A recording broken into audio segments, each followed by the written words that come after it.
After getting my Ram 2013 tradesman back, I noticed some imperfections from Cho.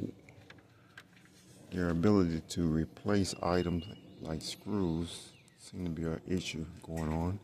Also, I'm missing my manifold support beam. After thorough investigation of my truck, I learned the support bracket for the manifold is in the bed of my truck instead of on the engine. Why is that? I'm soon to find out tomorrow. But also, there are a lot of other issues going on with the truck. The trim for the wheel well, as you can see, are not installed correctly back on the unit.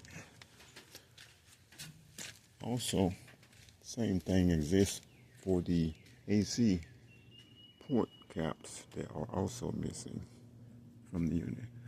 And looking inside of the radiator trim, that has not been installed correctly neither.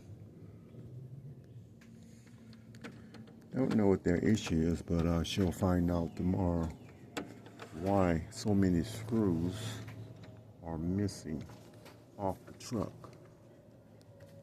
Until then, I'll check back with you on Clove Automotive Repair Service. This is not quality service, this is Clove service.